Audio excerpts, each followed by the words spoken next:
feel bad for my mom. I really, really do. This is the reason why. Because my mother, her only aspiration was to have grandchildren. She has 2 daughters, okay? I'm down to my last egg and it's on fucking Grindr looking to hook up.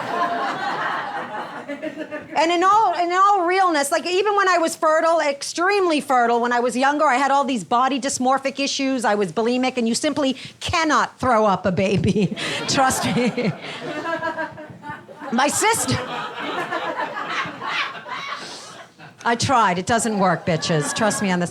My sister's a lesbian. Her partner's black. I affectionately refer to them as Jungle Beaver. Lovely couple. Or as my mother likes to call her special friend. My father, God rest his soul, he was Asperger's before it was fashionable to be Asperger's. Now everybody's Asperger's. Well, you're nobody at all if you're not on the spectrum. Am I right? Something, darling, like a little ADHD, a little something. High-functioning autism, something? My dad was always a little awkward. He looked disheveled. He looked like a hurricane hit him as well. But he was very intuitive, extremely insightful, and he knew my sister was a lesbian well before any of us did, including my sister herself. And he would speak to me cryptically and in metaphors. He'd say, Irene, your sister is a vegetarian.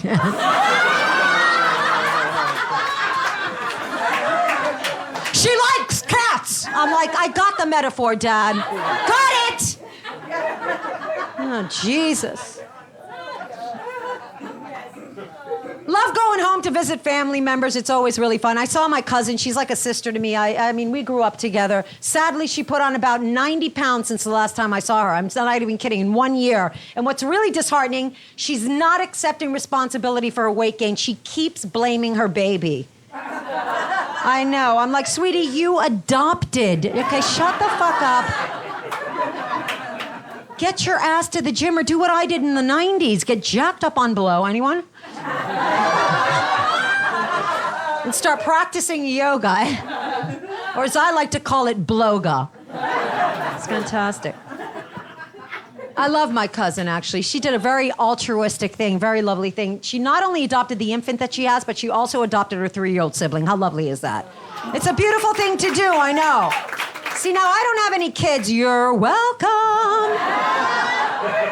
You have no idea the bullet society just fucking dodged, all right? I'm serious. With my DNA, that's the equivalent of a Bill Gates donation. I'm not even exaggerating, seriously, okay? I never realized what an arduous task it is to do the even smallest thing when you have kids, okay?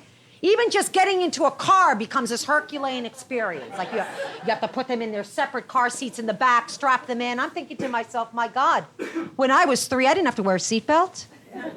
I rode shotgun with my dad.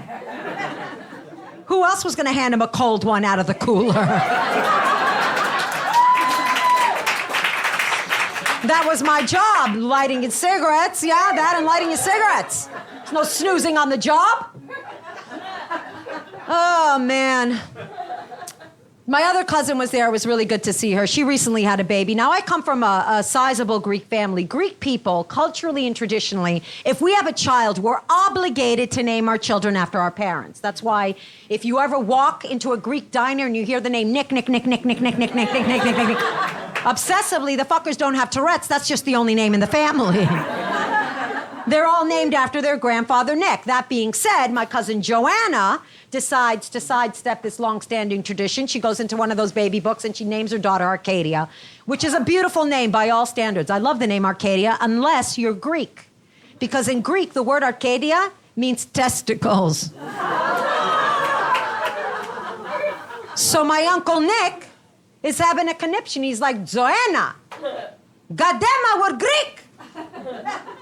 You cannot name your daughter Arcadia.